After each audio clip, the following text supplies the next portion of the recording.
Vamos falar do ativismo climático? Sim, o ativismo climático e a judicialização contra empresas a partir do pressuposto do aquecimento global que essas empresas causam.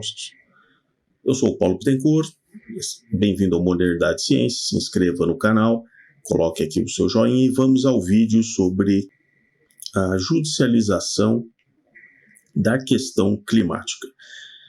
Só fazendo aqui um retrospecto, né?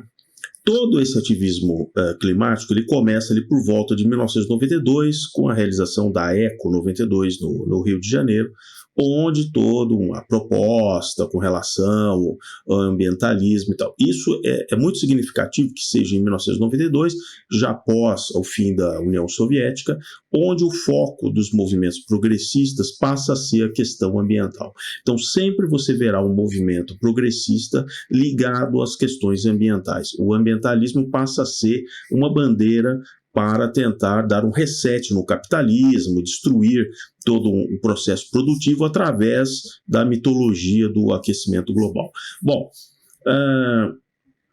eu também já comentei em vários vídeos aqui no canal que vocês devem observar uma certa construção de uma narrativa que vai surgindo a partir de matérias que são publicadas numa sequência cronológica, criando uma percepção de uma narrativa que você, ao ler aquilo, à medida que o tempo vai passando, você vai encontrando uma certa lógica. Só que essa lógica foi construída artificialmente a partir de assessorias de imprensa muito poderosas que ONGs, grupos de ativismo criam, né?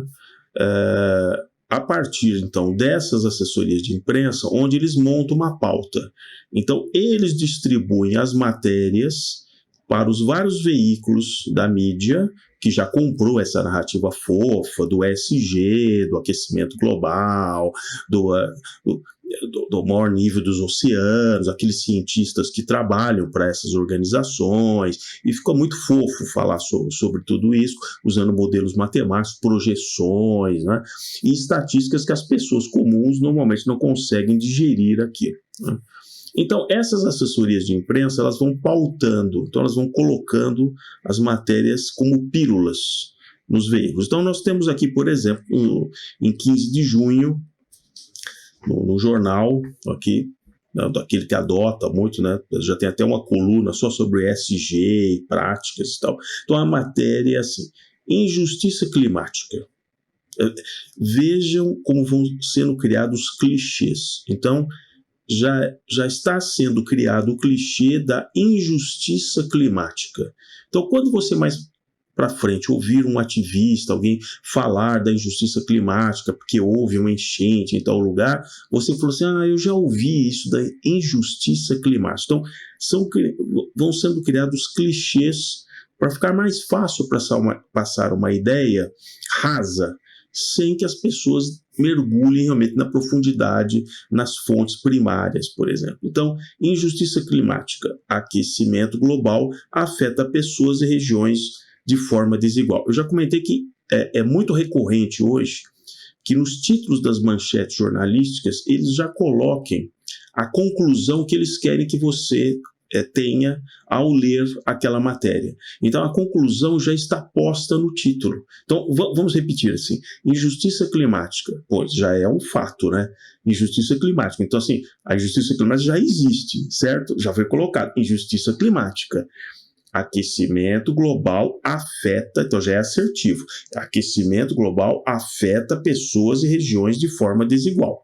Então aqui não tem um aquecimento global poderia afetar, o aquecimento global antropogênico talvez afete. Não, ele já é assertivo. Então aquecimento global afeta pessoas e regiões de forma desigual. E aí é claro que eles colocam aqui uma ativista indígena que solta a seguinte frase, né? Não podemos discutir mudanças climáticas sem incluir a justiça climática nas decisões, porque não adianta a gente salvar as árvores se a gente não salvar quem está protegendo as árvores. Olha que frase, isso aqui é uma referência circular que me lembra o Paulo Freire, né? Ninguém ensina ninguém, né? Todo mundo pode ensinar todo mundo. Tá, então, uma referência circular da indianista aqui, né? Líder ativista brasileira, né, que finalizou sua participação no Seminário Internacional O Salto Amazônico, em maio, nos Estados Unidos. É legal que todo esse pessoal que vai, do STF, milionários, bilionários, né, eles vão discutir o Brasil lá em Boston, né? Então é sensacional, é muito interessante, né? E o encontro foi promovido por uma ONG, né? Junto com a Universidade de Princeton. Aí, olha que interessante. Estudo recente do painel intergovernamental sobre mudanças climáticas, o famoso IPCC, que é um painel político, não tem nada de científico, ele tem lá uns cientistas amestrados, né, que ele seleciona nos trabalhos para publicar e tal. É pura geoestratégia, né? Mostra que cerca de 3,3 bilhões a 3,6 bilhões de pessoas estão altamente expostas à mudança do clima. É verdade. Aliás, o IPCC, durante toda a história da humanidade, nós estivemos sujeitos às mudanças climáticas. Sabia disso? Sabia que as pessoas tiveram que migrar, sair? Sabia que o Império Romano, ele em grande parte, ele colapsou por mudanças climáticas, chegando uma mini era do gelo, que aqueles povos bárbaros que estavam em latitudes mais baixas no norte, mais altas no norte, eles migraram e pressionaram as fronteiras romanas por comida. Então, IPCC, metade da população humana estar sujeita a mudanças climáticas é o que sempre houve, né? Até a saída na época dos povos ali, da África, né, os australopitecos, aquela coisa toda, você sabe que foi por grandes mudanças climáticas e não havia efeito antropogênico. Então, as mudanças climáticas existem, as eras glaciais existem. A própria mini era do gelo culminou, por exemplo, em afetar no século XVIII, a produção de comida pela Europa, e foi um dos fatores da eclosão da Revolução Francesa. Veja, a Revolução Francesa tem um fator muito grande da mudança climática. E é claro, né, que temos hoje que aguentar, né, o IPCC dizer que 3,3 pessoas estão sofrendo a questão da mudança climática, né? Então, olha que interessante, nessa mesma matéria do dia 15 de junho. Ao conectar os direitos humanos com as mudanças climáticas, a Open Society, você já deve ter ouvido falar de quem é a Open Society. Rede internacional de filantropia fundada pelo magnata George Soros. O magnata George Soros, que quase quebrou o Banco da Inglaterra, realmente agora ele é um filantropo, né? Então, ele ampliou em 2021 seu portfólio de doações, incluindo a justiça climática. Então, vocês não percebem que por trás disso estão os metacapitalistas? Então, tem um monte de tontos aí que ficam repetindo esses clichês e tal, e por trás disso está o dinheiro dos metacapitalistas. Vamos ver o quanto que o George Soros colocou no clichê de justiça climática. O orçamento de 2021 foi de 1,3 bilhão de dólares. Ou seja, ele financia o que qualquer ativista aí possa falar e tal, e ele fica repetindo, feito um papagaio, o que o George Soros quer que você escute, né? Aí tem uma ativista aqui do Instituto, né, de uma ONG paulista, diz que quando chove em São Paulo, por exemplo, não é a Faria Lima ou a Avenida Paulista que alaga, mas a Brasilândia onde eu moro. Bom, primeiro eu acho que ela não sabe o que é cota, né? Cota geográfica, né? Para quem conhece São Paulo, se você analisar a cota da Faria Lima e da Paulista, que está no ápice, a Paulista está no topo, né, da cota geográfica ali a 750 metros em relação ao nível do mar. Por isso que São Paulo é a cidade onde ali o Anchieta, o padre Manuel da Nóbrega e tal, escolheram o local onde não alagava ali, onde é o pátio do colégio, aquela região, porque era um local alto, que durante 6 meses, em torno da cidade de São Paulo, a água extravasava de todos aqueles rios, riachos e tal, e alagava e tal. E aí a gente tem que ouvir uma coisa dessa, né? Dizer que não, é porque quando chove não alaga na Avenida Paulista, né? Então, que é o ponto culminante da cidade de São Paulo. Então, realmente, vocês vejam realmente, né? E aí é o seguinte, a pessoa lá participou de 3 conferências do clima. Então, a pessoa pode participar de 100 conferências do clima, não vai entender nada, né? Não vai entender nada. A última delas em Glasgow, né? E qual que é o ativista disso? São sempre os mesmos que detêm o poder de fala. Olha os clichês, né? Lugar de fala, o poder. Então, são sempre os mesmos que detêm o poder de fala e o poder de decisão. Os homens brancos. O que tem a ver isso? Os homens brancos e heteronormativos, né? Mas toda a dominação na África, dos homens negros na África, que escravizavam outros homens negros, e os árabes que também levavam escravos, aí você não fala homens brancos, né? Aí não são homens brancos, normativos, né? Então, bom, isso foi no dia 15 de junho, né? Aí nós passamos para o dia 6 de julho, no mesmo veículo de imprensa, aquele consórcio, né? Então, assim, durante vários dias, no fim de maio, foi possível encontrar um grupo de cientistas e advogados e tal, analisando uma geleira no Peru. Por quê? Porque o Saul Luciano Liua, o agricultor peruano, ele realmente, um dia ele olhou para a geleira e falou, nossa, geleira, você está derretendo muito rápido. E eu acho que a culpa é daquela empresa, a RWE, alemã, que produz energia elétrica a partir de usinas termoelétricas, que é o culpado desse degelo.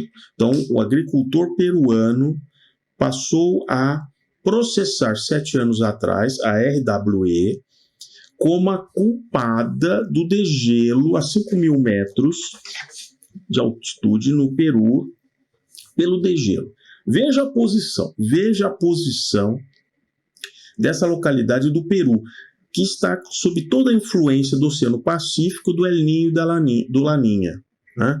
Mas ele acha que, apesar do Oceano Pacífico, que detém 1/3 da água do planeta, em termos de oceano, que pode se aquecer 3,5 graus quando tem o El Niño, que está do lado ali do cidadão, do lado, aquela massa de ar passa por sobre o Peru e vai criar os rios amazônicos, toda aquela umidade para a Amazônia, e ele acha que o problema da geleira é da empresa RWE da Alemanha, né? Muito interessante. Muito interessante. Então, vamos continuar aqui, ó. É claro que na matéria diz que há um processo cada vez maior de ações judiciais tentando judicializar a partir do Acordo de Paris. É claro que eu já comentei em outros vídeos que a Gretinha Thunberg está aposentada, né, com 20 anos de idade, já está aposentada. Essas crianças sempre foram utilizadas desde a Eco 92 para fazer todo esse AUE, essa coisa toda, mas ela já está aposentada. E o que essas ONGs, esses ativistas, o que eles passaram a fazer recentemente? Como eles viram que os próprios governos, eles não estão entrando nesse papo do aquecimento global, se você colocar na taxa de 1,5 que vai subir, não, quero evidências. Você está fazendo uma projeção, eu não sei se você tem condição de medir isso, né? Você está fazendo uma projeção. Então, eles começaram a colocar, tá bom, vamos controlar o que a gente puder aqui, né, questão do carbono, tá bom, vamos fazer isso. Só que os ativistas não acham isso efetivo, então eles passaram a judicializar. A Shell, a Esso já tem processos na Holanda, na Inglaterra, caminhando com relação a isso. E é interessante, porque quem é entrevistado aqui nessa matéria coloca uma tabela que, do ponto de vista de emissão de CO2, a Chevron, que é a maior empresa petrolífera hoje, está no primeiro lugar, a Esso em segundo, a British Petroleum e a Shell em quarto lugar. Essa RWE alemã estaria ali em 10º lugar. Mas eles escolheram exatamente a RWE, como eles dizem assim, a equipe jurídica considerou processar a Shell, mas escolheu a RWE em parte porque entraram com o caso em tribunais alemães. Por quê? Porque a Alemanha está fofa, desligando usinas nucleares, se bem que agora ela vai ter que ligar novamente termoelétricas, porque ela não tem mais o gás da Rússia, né? Então, é por isso. E aí você acha que o agricultor peruano, ele realmente pensou, né, em escolher a RWE para mover o processo dele. Indo mais para frente, nós vemos o seguinte: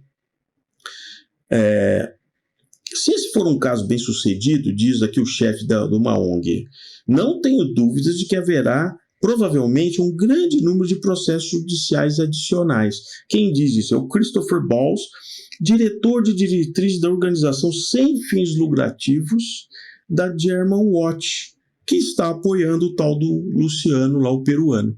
Então, de onde vem o dinheiro pro peruano? De uma ONG alemã, que colocou o processo no tribunal alemão contra uma empresa alemã. O que finalmente nós temos aqui? O que vai acontecer? As empresas agora vão passar a ficar muito espertas, porque até então elas estavam aderindo aos protocolos, tá bom, vou fazer aqui uma questão de carbono neutro e tal. A partir do momento que agora entrou nessa judicialização, as empresas vão chamar outros cientistas que estavam à margem do IPCC e vão gerar relatórios para a defesa jurídica delas, porque o que essa empresa alemã, de fato, já está alegando é dizer assim, me prove que o que eu estou fazendo aqui de emissão de CO2 causa um efeito de relação de causa e efeito lá no Peru. Então, isso vai ser um grande tiro no pé, porque na judicialização as empresas agora vão acordar, vão contratar outros advogados que não concordam com isso, cientistas que têm outras afirmações com relação ao aquecimento, e eles vão realmente contestar esse ativismo, né? Então era muito barato, né? Porque para os ativistas bastava ele constranger nesses encontros multilaterais e tal, da ONU, do G7, G20, Davos, enfim, os políticos. Agora não. Agora a coisa vai ficar séria, porque as empresas elas vão se defender e elas vão levantar contra-argumentos, coisa que os políticos não estão realmente muito afeitos a se expor a isso. Então, eu diria que esse processo é o começo de uma judicialização que será um grande tiro no pé, principalmente porque o mundo vive hoje uma necessidade de energia muito grande. Então essas teorias de restrição de emissão a partir de hidrocarbonetos, carvão e tal, vai estar muito questionada, né? Quer dizer, vamos ver se a Alemanha consegue viver sem o carvão que ela produz.